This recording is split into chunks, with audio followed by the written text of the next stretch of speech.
Ka një frazë që koleksionistët e automjeteve të rralla e përsëritin si një mantra. Sa më i huaj të jetë dizajni, aq më interesante është historia pas tij. Dhe këta 12 kamion janë prova e gjallë se rrallësia dhe funksionaliteti mund të ecin dorë për dore, ndonse nganjëherë callojnë pak. Dhe në atë proces, krijuan makina që sot na bëjnë të pyesim veten se si dreqin dikush arritin ato ide. Por funksiononin. Dhe disa, dekada më vonë, ende e bëjnë, duke sfiduar kalimin e kohës dhe logjikën. Le të fillojmë. Numri 12. Scammell Townsman me 3 rrota. Mbretëria e Bashkuar. Vitet 50. Bushu me frymë për një sekond, sepse kjo është e vërtet. Dikush, diku, në Angli, shikoi një kamion të plot dhe mendoi, a e dini çfarë? Ka një rrotë tepër. Dhe kundër të gjitha parashikimeve, funksionoi. Scammell Townsman me 3 rrota u projektua për një mision shumë specifik. Të mbijetonte në vende ku automjetet normale thjesht bllokoheshin. Flasim për rrugë të ngushta si korridore, obore hekurudhore të pamundura, koshte ku kthimi dukej si një ëndër e rezervuar për biçikletat. Ndërsa kamionët e tjerë kishin nevojë për manovra të pafundme, duke dhënë mbrapa përsëri dhe përsëri, ky traktor i vogël urban hynte, kthehej dhe dilte sikur të mos ishte asgjë. Pothuajse dukej sikur mburrej. Rrota e vetme e parme bënte gjithë punën, duke lejuar një rrezë kthimi aq absurd sa të jepte ndjesinë se mund të ndiqte veten e tij. Shoferët rrihin të udhur brenda një kabine me formë sqepi, të avancuar, të huaj, më afër një vizatimi të animuar se sa realitetit. Por ishte efikasitet i pastër. Dhe kishte më shumë. Përfshinte një sistem bashkimi që lejonte të livje ose të lëshoje rimorkjot pas zbritur nga sedilja. Në momentin e tij, kjo ishte praktikisht magji industriale. Kohë kursier, përpjekje reduktuar, produktivitet i rritur. Sigurisht që kishte famën e të qenit tradhtar. Nëse hyje shumë shpejt në një kthes pa ngarkesë, tmeri ishte i garantuar. Nuk ishte pikërisht mbreti i stabilitetit. Duhej ta respektoje, ta kuptoje, pothuajse të negocioje me të siç negocohet me një mushk kokfort. Megjithatë, zgjidhi një problem real më mirë se kushdo. Sot është të zhdukur nga rrugët, dhe të shohësh një në lëvizje, ndjehet sikur një lodhër ka marrë jetë. I huaj, magjepsës, i pamundur për t'u njohuar. Numri 11. Tempo Hanseat, Gjermani, vitet 50. Lufta e dytë botërore e la Europën në rrënoja. Nuk ishte para, nuk ishte qelik, nuk ishte kohë për luks. Duheshin e rindërtuar qytete të tëra me atë pak që kishte mbetur. Dhe në atë kontekst, dikush mori idenë e një motociklete dhe e ktheu në kamion. Rezultati ishte Tempo Hanseat, një automjet që dukej si një shaka, por që u kthie në një mjet thelbësor. Një rrotë përpara, 2 mbrapa, një motor i vogël që tinglonte sikur ishte përhershëm i zemruar me botën. Nuk ishte lukse, nuk ishte komoditet, nuk ishte glamur. Kishte nevojë. Motori ishte praktikisht i montuar mbi rrotën e parme, kështu që kur ktheheshe, gjithçka kthehej me ty. Përvoja ishte e zhurmshme, vibruese, plot me tim blu dhe karakter. Nuk e ngjetje, luftoje me të, por e bënte punën. Buk, qymir, perime, vegla, çfarëdo që të duhej. Qytetet gjermane filluan të marrin frymë përsëri fal makinave si kjo. Nuk ishin të bukura, por ishin të aksesueshme. Dhe kur diçka prishej, pothuajse kushdo mund të vinte dorë dhe ta kthente në jetë me vegla bazë dhe pak durim. Ndoshta prandaj historia e tij nuk përfundoi aty ku filloi. Kur ndaloi së prodhuari në Gjermani, prodhimi udhtoi në një kontinent tjetër dhe vazhdoi gjatë dekadave. Refuzoi të zhdukej, ndryshoi emrin, ndryshoi gjuhën, por mbajti të njëjtin shpirt. Këtë nuk e arrin çdo automjet. Sot, të ngasësh një Tempo Hanseat është një aventurë që përzihen argëtimin dhe pak guxim. Çdo kthes të kujton se stabiliteti është më shumë një sugjerim se sa një garanci. E megjithatë, njerëzit i adhurojnë, sepse përfaqësojnë gjenialitet të pastër. Të bësh shumë me pothuajse asgjë. Numri 10.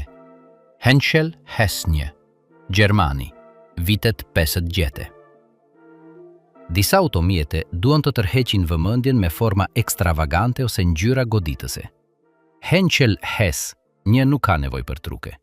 Ngulet para teje me një siguri pothuajse friksuese, sikur ta dinte që puna e rënd do të flasë për të. Dhe zakonisht kishte të drejtë.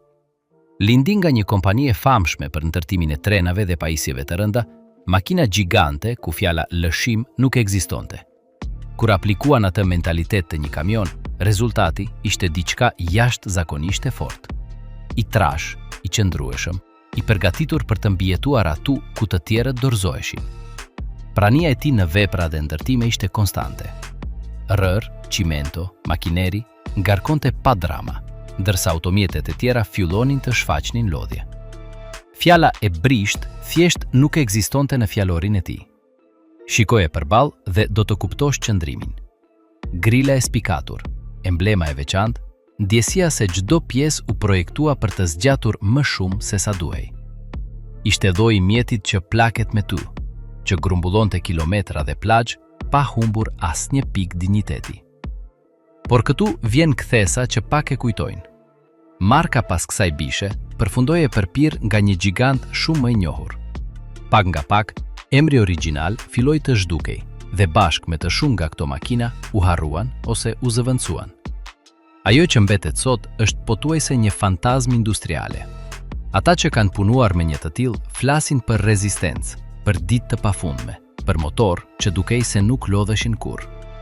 Nuk ishte glamuroz, ishte i besueshëm.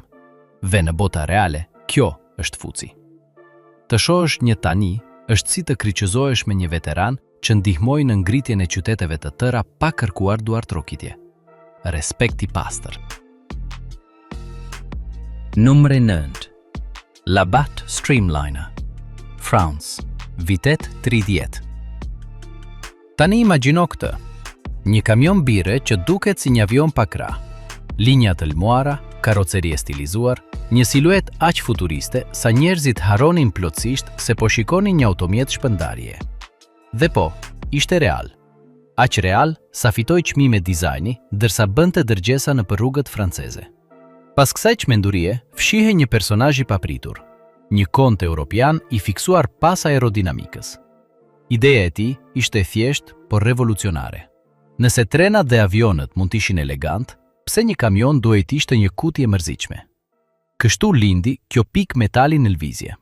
Çdo kthes ishte e menduar për të prerë ajrin, çdo detaj bërtiste sofistikim. Por qëllimi i vërtet ishte një tjetër, marketing i pastër. Kur ky kamion shfaqej në një fshat, marka nuk kishte nevojë për reklama në gazeta. Turma bënte punën. Ishte e pamundur t'i injorohej.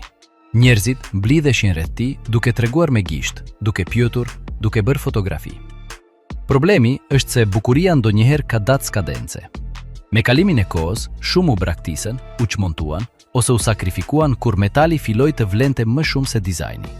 Njëri pas tjetrit filluan të zhduken derisa u kthyen pothuajse në një mit. Sot mbijetojnë në fotografi të zvervura, kujtime të turbuta dhe rikonstruksione të bëra nga fansat që refuzojnë ta lënë ident të vdes. Është kujtesa e një epoke në të cilën madje dhe shpërndarja e pijeve mund të ishte një deklaratë artistike. Një epokë ku forma kishte rëndësi po aq sa funksioni. Numri 8. Corbett Gjashkin, Shëba, vitet 25. Haroja shkëlqimin, haroja spektaklin. Këtu jemi para muskujve të pastër. Corbett Gjashkin duket se ka kalluar fëmijërinë e tij duke ngritur pesha në një palestër industriale. Kapaku i motorit është shumë i lartë, pothuajse i tepruar, sikur fsheh zemrën e një bishe që mezi nxë brenda. Dhe në realitet, kjo është saktësisht ajo që ndodh. Asgjë në dizajnin e tij nuk kërkonte të pëlqehej. Çdo linjë kishte një mision të vetëm, të funksiononte kur puna bëhej brutale. Pyje të dëndura, rrugë jo ekzistente, ngarkesa që do t'i bënin të tjerët të dorëzoheshin. Ndërsa shumë prodhues tentonin të dukeshin modern me kthesa dhe kromime, ky monster thoshte: "Më jep peshën, unë merrem me të." Nga larg, grila e tij duket si një fytyrë, një serioze, nga ato që nuk buzëqeshin as nëse dita përfundon mirë. Shoferët rrihin të ullur shumë lart, duke luftuar me një drejtim të fortë që kërkonte forcë krahësh, nxehtësi që futej nga çdo çarje, zhurmë që shponte veshët dhe dridhje që t'i linin krahët duke u dridhur pas disa orësh. Tangjetje nuk ishte komode, ishte një angazhim, por e kryente.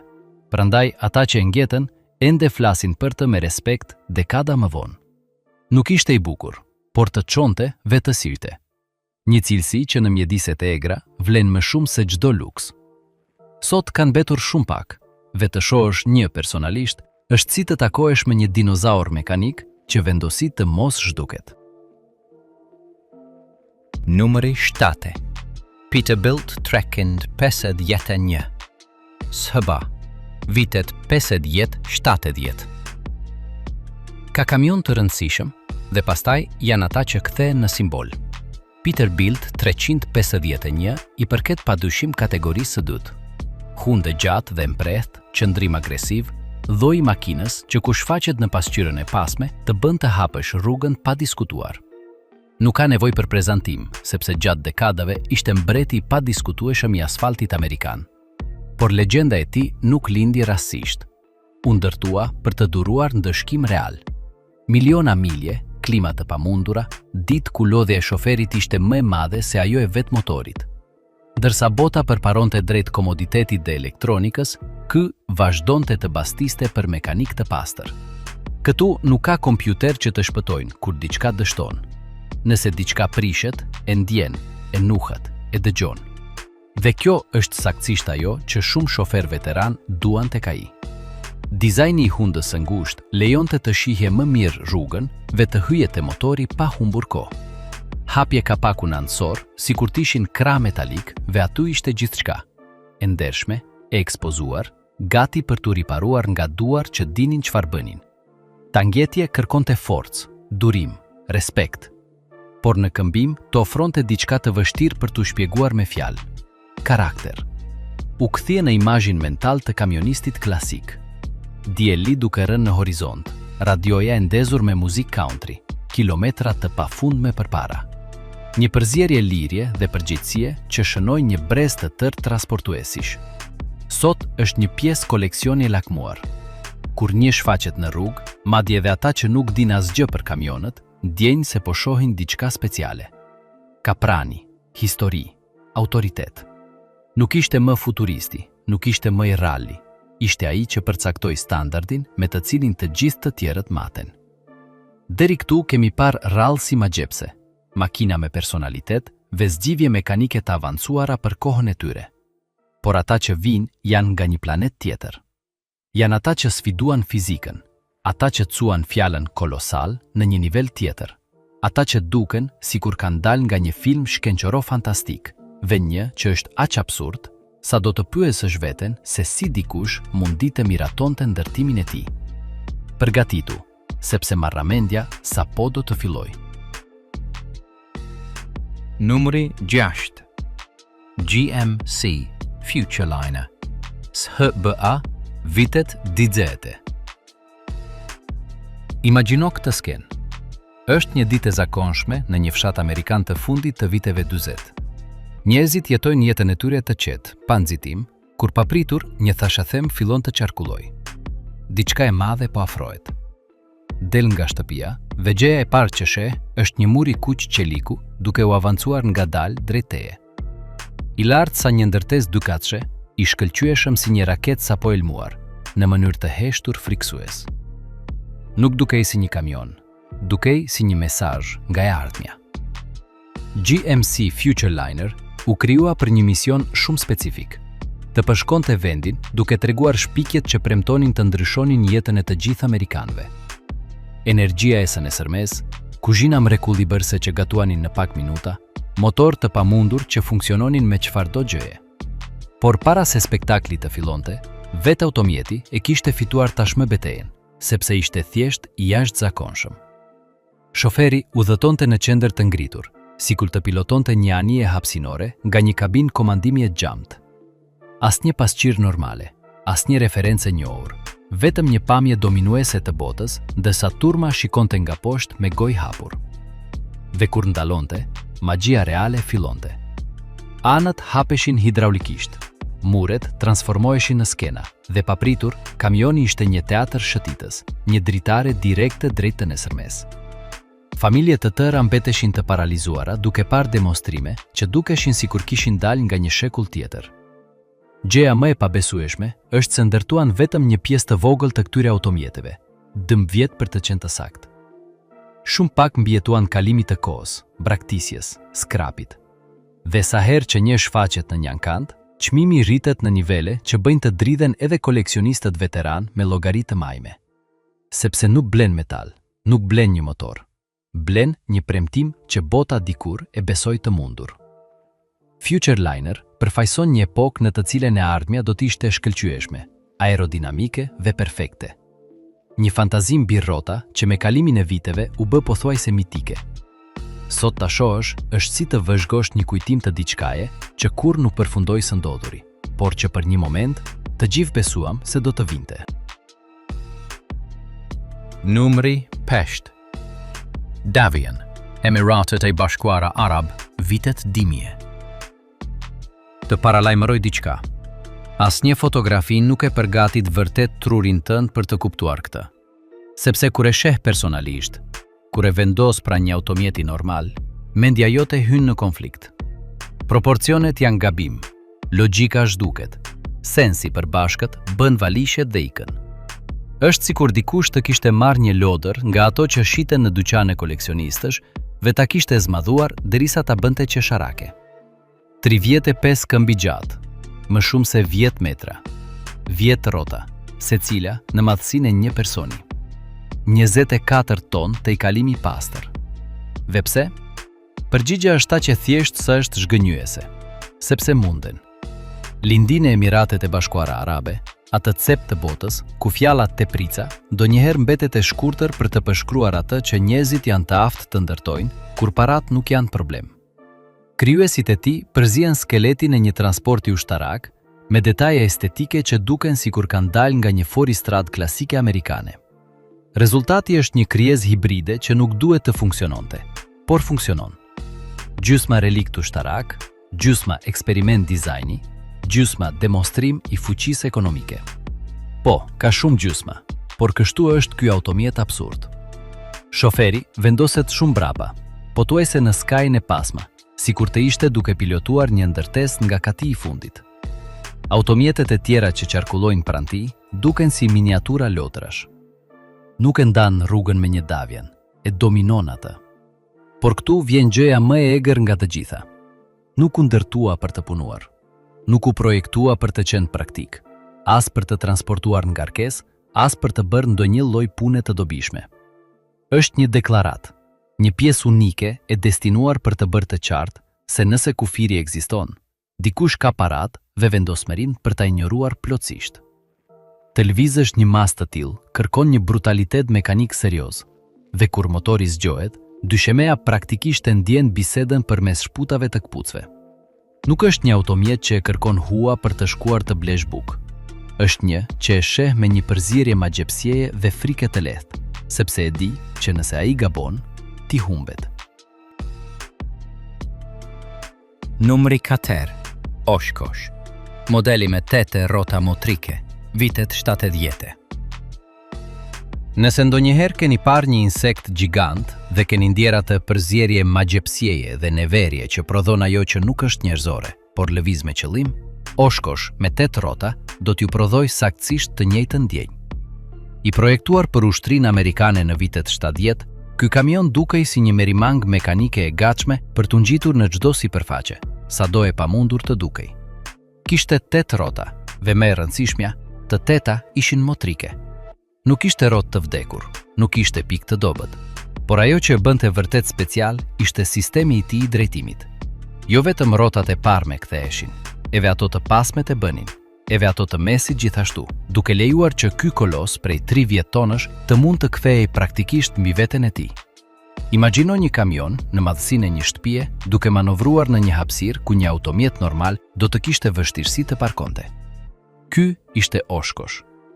U projektua për një mision shumë specifik, transportimin e raketave balistike dhe pajisjeve të rënda përmes terreneve ku nuk ishte rrugë, ku çdo automjet tjetër do të mbete i blokuar pas pak metrash, viktime baltës, rërës ose dëborës. Aftësia e tij për të kaluar pengesa, për të ngjitur në pjerësi që dukeshin si mure, për të kaluar lumenj dhe zona me baltë pa u shqetësuar fare, e ktheu në një mjet strategjik të paçmuar gjatë viteve më të tensionuara të luftës së ftohtë. Shoferët që e ngetën tregojnë se në fillim jepte frikë, një ndjenjë e çuditshme në stomak, sepse ai sistem drejtimi në të tetë rrotat bënte që kamioni të përgjigjej në mënyra të papritura. Por sapo mësoje të kisoje besim tek ai, zbulonje se mund të acoje në vende që asnjë automjet tjetër nuk mund t'i ndëronte. Një merimang mekanike prej 30 tonësh, që ende sot, gjysmë shekulli më vonë, imponon në respekt dhe provokon mosbesim. Numri 3. Le Tourneau T. Katerkin në 87 Overland Train, SHBA, vitet 50. Le Tourneau ishte një burr me një fiksim, të lvizte ven, por jo çfarëdo sasi dheu, por sasi industriale, sasi që do të bënin të dridhej çdo kompani ndërtimi moderne. Dhe për këtë, ai projektonte makina që sfidonin imagjinatën dhe ndonjëherë mendjen e shëndosh. Vepra e tij mjeshtërore, TC 497 Overland Train, nuk ishte një kamion. Ishte një tren pa binar. Ishte i gjatë 173 metra, më shumë se një aeroplan bajtëse e luftës së dytë botërore.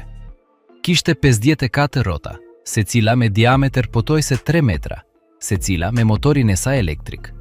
Ve ishte i fuqizuar nga një turbinë gazi që gjeneronte energji elektrike për të ushqyer të gjithë ata motor, një central elektrik lëvizës mbi rrota. Ideja ishte të krijohej një automjet i aftë për të kaluar shkretira, tundra të ngrira, ve çdo lloj terreni pa nevojën e rrugëve, duke quar furnizime në vende të largëta ku nuk arrinin trenat konvencional as kamionët normal. Kur lëvizte, dukej si një qytet mbi rrota, duke rrëshqitur ngadalë në horizont, një procesion mekanik që nuk përfundonte kurrë. Shoferi ishte në një kabinë të ngritur në modulin e parë, si një kapiten në urën e tij të komandimit, dhe mbrapa shtriheshin module të pafundme ngarkese, secili me rrotat e veta dhe pezullimin e vet. Mund të transportonte deri në 150 ton përmes çdo terreni, pavarësisht sa i vështirë ishte. Por kishte një problem, dhe ishte një problem i madh. Ishte aq i madh sa rezultonte i papraktikueshëm për pothuajse çdo mision real. Kthimi kërkonte kilometra hapësirë, fjalë për fjalë. Shpejtësia e tij maksimale ishte mezi 30 km/h, dhe mbajtja e tij në punë ishte një sfidë logjistike në vete. U ndërtua vetëm një prototip, i cili sot pushon në një muze si dëshmi e asaj që ambicia njerëzore mund të arrijë. Por sa herë që dikush e sheh, nuk mund të mos pyes veten se çfarë lloj mendjeje e çmendur konceptoi një monster të tillë. Përgjigja, një mendje që nuk pranonte kufi. Numri D. Kenworth Big Red, sistemet pa, vitet 60. Në vitet 60, Kenworth vendosi të bënte diçka që askush nuk e kishte tentuar seriozisht. Të vendoste një turbinë gazi në një kamion të vërtet, jo në një prototip laboratori. Rezultati ishte Big Red, një automjet që dukej si një lokomotiv mbi rrota, me një kabinë futuriste që dukej sikur kishte dalë nga Los Supersonicos, ai serial vizatimor që premtonte një tarme me qytete lundruese dhe makina fluturuese.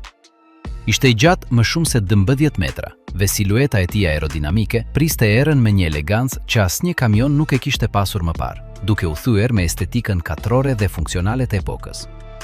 Nën kapakun e tij, ose më mirë nën mbulesën e tij aerodinamike, mbante një turbinë Boeing me 600 kuaj fuqi, të njëjtën që përdonin disa helikopter dhe avion të vegjël.